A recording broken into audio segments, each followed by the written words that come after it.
네, 오늘 말씀 제목은요, 거짓으로 예언하는도다, 이제 거짓으로 예언하는도다라는 제목으로 말씀을 나눌 텐데요. 이렇게 제목을 잡은 것은요, 14절에 거짓 선지자들이 하나님을 이용해서 너희에게 거짓으로 예언한다라는 내용이 나와 있기 때문이에요. 예, 그래서 거짓 예언자와 참 예언자가 나오게 되어지는데요. 예, 왜 이 거짓 예언자의 말들을 남유다 백성들이 받아들였을까요? 그 이유는요, 거짓 선지자들의 예언에는요, 불편한 게 없습니다. 네, 욕심을 강화해 주는 말들이었기 때문에, 쉽게 말씀드리면 듣기 좋은 말들이었기 때문에 받아들였다라는 거죠. 그러나 참 예언자의 말은 어떻습니까? 예레미야가 참 예언자였잖아요. 회개를 동반하기 때문에 20절에 보면 그런 예레미야가 회개하는 내용이 나오거든요. 회개를 동반하기 때문에 불편하기 때문에 받아들이지 않는다라는 것이겠죠. 그렇기 때문에 우리가 오늘은 참 거짓 예언자와 참 예언자 이 둘로 나누어서 살펴볼 텐데요. 첫 번째는요, 거짓 예언자는 거짓된 평강을 말합니다. 13절 14절에요. 이에 내가 말하되 슬프도소이다. 주 여호와여 보시옵소서. 선지자들이 그들에게 이르기를 너희가 칼을 보지 아니하겠고 기근은 너희에게 이르지 아니할 것이라. 내가 이곳에서 너희에게 확실한 평강을 주리라 하나이다. 여호와께서 내게 이르시되 선지자들이 내 이름으로 거짓 예언을 하도다. 나는 그들을 보내지 아니하였고 그들에게 명령하거나 이르지 아니하였거늘 그들이 거짓 계시와 점술과 헛된 것과 자기 마음의 거짓으로 너희에게 예언하는도다라고 말씀해 주고 있어요. 예레미야가요 13절에 보니까 슬프대요. 여기 선지자들은 예언자잖아요. 거짓 예언자들이요, 칼을 보지 않겠다, 기근을 보내지 않겠다, 확실한 평강을 주겠다. 이 확실한 평강이라는 것은 지속되는 평강을 말하는 것이겠죠. 네, 그랬을 때 사실은 그것은 확실한 평강이 아니라 거짓된 평강이었다라는 것을 알아야 된다라는 거죠. 거짓 예언자들은요, 사람들이 듣기 좋아하는 거짓 행복과 평화를 약속하고 있는 것이에요. 14절에 하나님께서 나는 그런 거짓 예언자들을 보낸 적이 없고 그들을 통해 말씀하신 적이 없다고, 그들이 그냥 자기 마음에 있는 것으로 전했다고 하나님이 말씀해 주고 있는 것이죠. 지금 이 시대가 전하고 있는 거짓된 평강은 무엇입니까? 말씀을 있잖아요. 듣고 싶은 것만 듣는 거예요. 그러다 보니까 특히 우리나라에도요, 이혼하라는 부분이겠죠. 김영재 목사님의 새 말씀 새 부대 새 노래예요. 이런 그 책에 이 내용이 나오더라고요. 제가 결혼 초에 시집살이를 하면서 견디기 힘들었던 이유는 능력이 제게 있었기 때문입니다. 이혼해도 피아노 레슨을 하면서 돈 벌면 잘 살 것 같았습니다. 재혼도 할 수 있을 것 같았습니다. 내 힘으로 할 수 있다고 생각하니 견디기 힘들었습니다. 이혼으로 피하고 싶었지만 그것은 피할 길이 아니었습니다. 대학원에 가서 음대 교수의 길로 피하고 싶었지만 그것도 피할 길이 아니었습니다. 오직 예수님만이 저의 피할 길이 되어 주셨습니다. 때마다 말씀을 주셔서 견디게 하시고 남편의 구원을 이루어 주셨습니다. 자녀에게 가장 큰 선물은 호적을 더럽히지 않는 것입니다. 알코올 중독자이든 마약 중독자이든 부부가 이혼 안 하고 끝까지 산 것이 혼인 예단 1호입니다. 그만큼 결혼 생활을 지키는 것이 힘든 것입니다. 힘든 일을 모두 견디고 같이 살았다는 것만으로 존경받아야 합니다. 라는 거겠죠. 예, 성경에서는 이혼하지 말라라고 이렇게 말씀해 주고 있는데, 예, 우리는 이 말씀을 바꾸려고 해요. 그러다 보니까 여러분 성경 중에요, 킹 제임스 성경이 있거든요. 그거를 동성애자들이 바꿔서 퀸 제임스로 바꿔요. 동성애자들이요, 성경 말씀을 바꿉니다. 성경에 동성애에 대한 내용이 있잖아요. 싹 다 빼버려요. 그리고 나에게 불편하게 다가오는 것을 다 삭제해 버리는 거겠죠. 분명히 성경에서는 안 된다라고 말하지만 세상의 가치는요, 된다고 말하는 것들이 있다라는 것이죠. 그게 바로 거짓 메시지라는 것을 알아야 된다라는 것이죠. 15절 16절을 보면요. 그러므로 내가 보내지 아니하였어도 내 이름으로 예언하여 이르기를 칼과 기근이 이 땅에 이르지 아니하리라 하는 선지자들에 대하여 여호와께서 이와 같이 말씀하셨노라. 그 선지자들은 칼과 기근에 멸망할 것이요 그들의 예언을 받은 백성은 기근과 칼로 말미암아 예루살렘 거리에 던짐을 당할 것인지 그들을 장사할 자가 없을 것이요 그들의 아내와 아들과 딸이 그렇게 되리니 이는 내가 그들의 악을 그 위에 부음이니라 라고 말씀해주고 있어요. 우리는 그런 생각을 할 수 있잖아요. 이 거짓 예언자들이 잘못 전했기 때문에 거기 속아 넘어간 남유다 백성들은 죄가 없지 않습니까? 라고 생각할 수 있지만 하나님 보시기에는 똑같다라는 것이에요. 왜 그러냐면요. 하나님이 참 예언자를 보내지 않은 적이 없으시거든요. 예레미야가 40년 동안 외쳐댔거든요, 이미. 그런데 이들이 왜 거짓 예언자들에게 속아 넘어갔습니까? 그 이유는요. 속아 넘어가는 자들 안에 욕심이 있기 때문이라는 것입니다.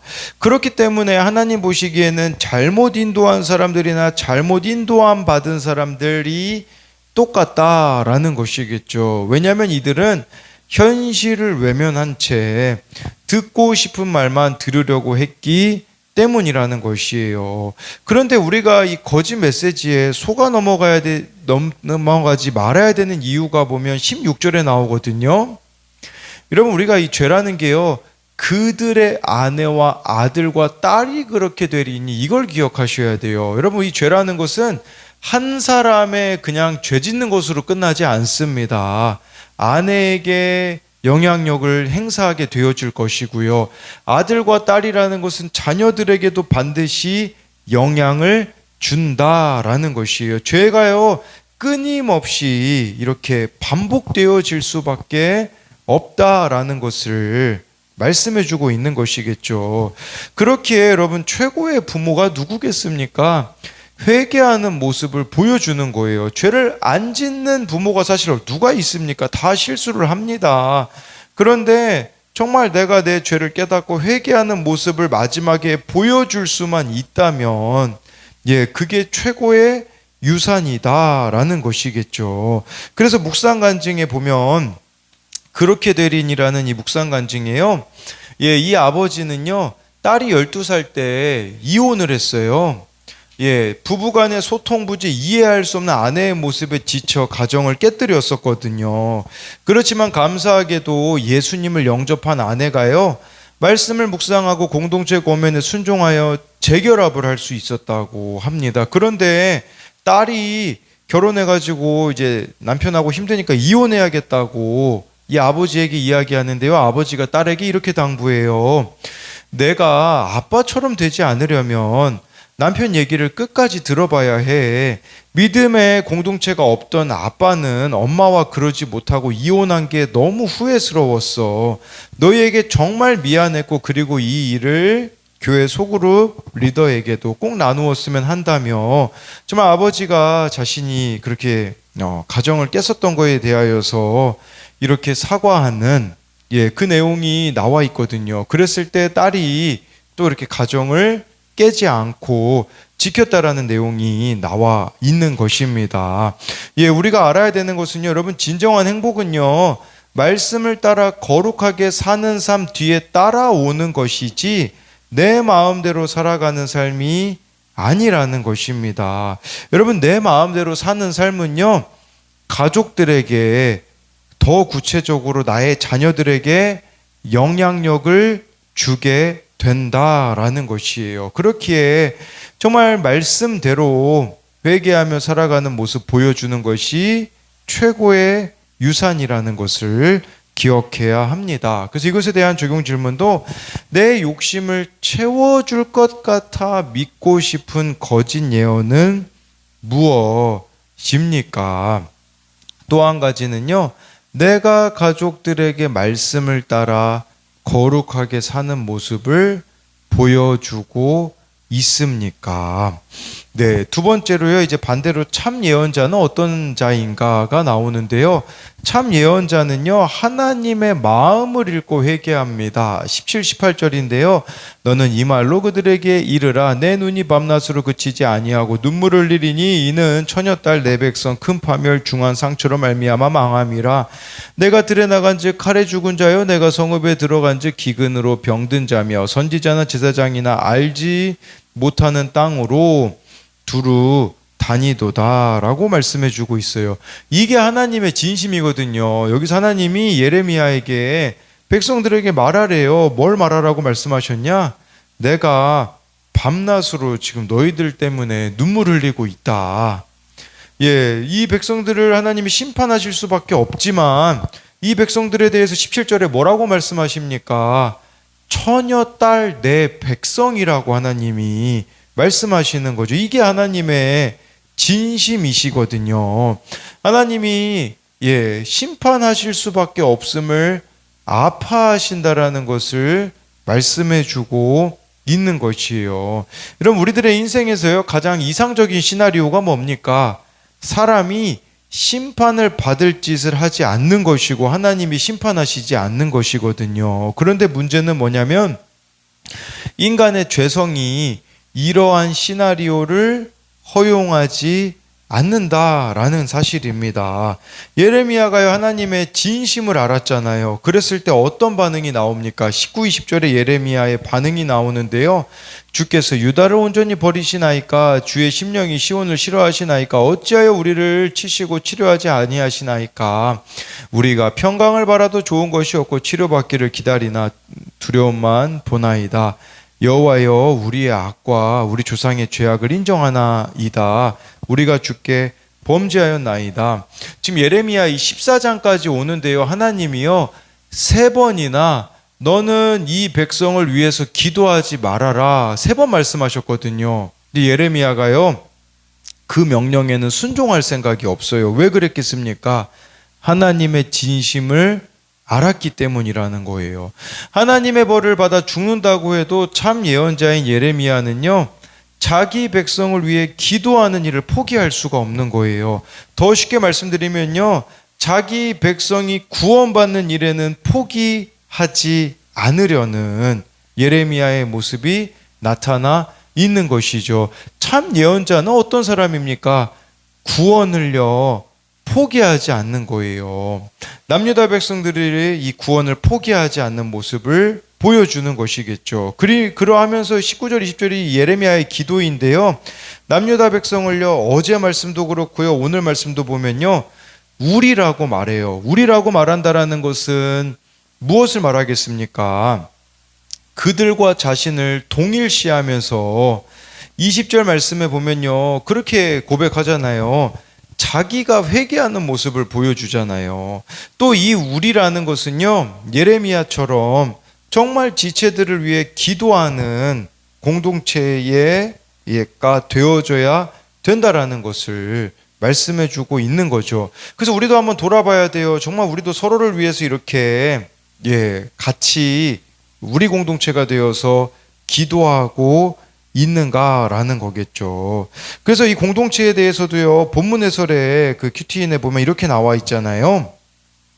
인정받는 것이 목적인 사람은 옳고 그름으로 상대를 판단하지만 구원이 목적인 사람은 자기 수치와 고난을 나누며 지체를 위로한다라고 하잖아요. 정말 우리 이 교회 공동체가 구원이 목적이 되어져 있는가를 돌아보자라는 거겠죠. 정말 구원이 목적이 되어졌을 때 수치와 고난을 나누면서 지체들을 위로해 가야 되는 것이겠죠. 그래서 20절에 보니까요 심판이 계속되어 구원이 멀어져 가는 상황에서 예레미야는 유다 백성의 죄를요 자신이 뉘우치고 회개하는 모습을 보여주고 있는 것이에요. 여러분 우리들도 이런 부분이 필요한 것입니다. 그것은 뭐냐면요 깨닫지 못하는 사람, 돌이키지 않고 있는 사람을 위하여서요 내가 하나님 앞에 회개하는 것이에요.